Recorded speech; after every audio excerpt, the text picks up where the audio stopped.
Déjà en cuisine précisément. Déjà en cuisine. Alors quel est l'heureux vainqueur de la matinée, Albin, ce matin? Eh ben, nous partons aujourd'hui à Joucas, dans le Vaucluse, sur les hauteurs de Gordes, au cœur du Luberon, à la table de Xavier Mathieu, une étoile au guide Michelin. Bonjour chef.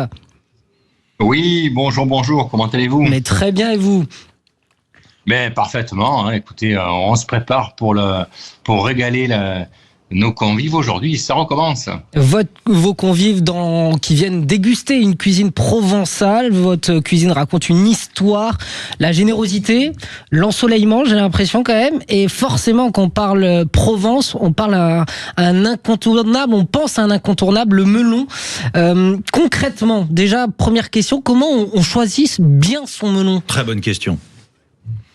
Ah, le melon, c'est vrai que le melon, c'est vraiment le fruit, il fait partie des fruits symboliques de la Provence, tout comme la tomate et le basilic, l'ail, etc. Le melon, comment on le choisit? Ben déjà, il faut qu'il soit beau. Hein, il résulte de la nature, comme tout, on l'observe. Il faut qu'il soit beau, il faut qu'il sente bon, il faut qu'il soit un peu lourd. Okay. Et puis alors, c'est important, c'est le pédoncule. Vous savez, c'est l'endroit où il est accroché.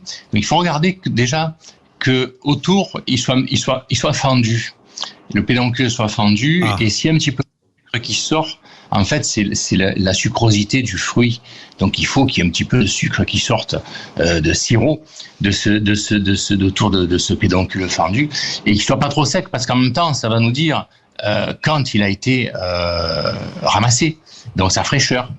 En premier, évidemment, l'œil, donc on le regarde en observant la pellicule, et puis après, bien évidemment, on a le reste.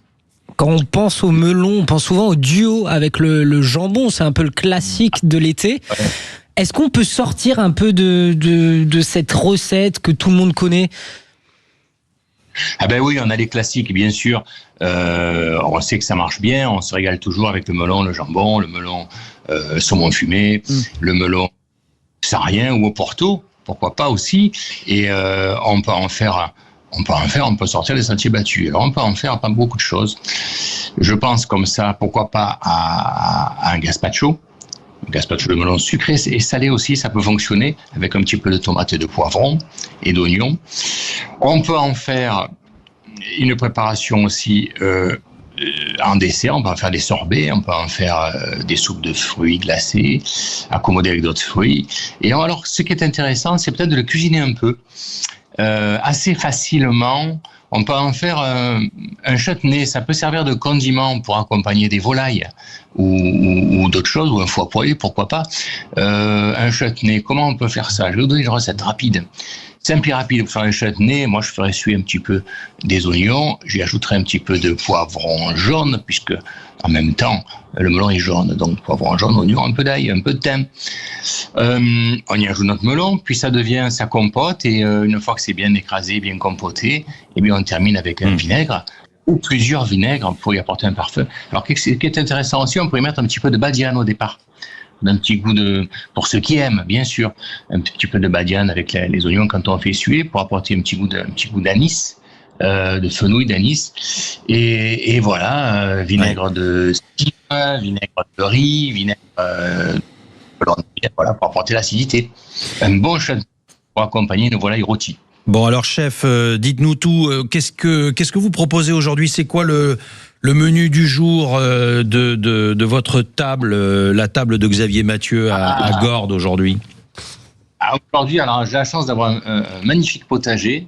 Oui. Et mon grand plaisir en ce moment, c'est les fleurs de courgettes. J'ai des fleurs de courgettes magnifiques tous les matins. Et j'en les travaille donc aussi bien farcies qu'en tempura, on prend la petite courgette.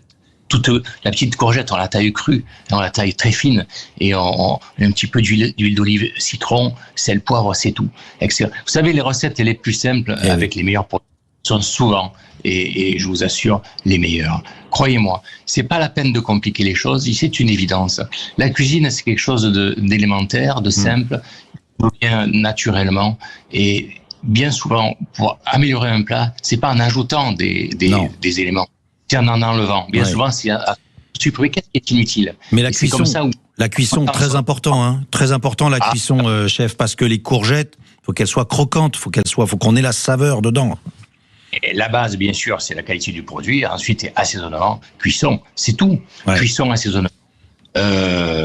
Produit de qualité top, et à partir de là, l'affaire est jouée. Merci Xavier Mathieu, vous nous faites saliver, on a envie de passer à table à 9h50. En tous les cas, vous êtes sur les hauteurs de Gordes à Joucas dans le Luberon, et plaisir à ceux qui peuvent passer par là et aller goûter vos plats. Merci infiniment. Et les détails sur Très le belle. site internet Et oui, qui nous a donné. Ouais. Si vous Et la recette souhaitez du cuisiner, châtenay. exactement, vous pouvez retrouver tous ces conseils sur notre site internet sudradio.fr.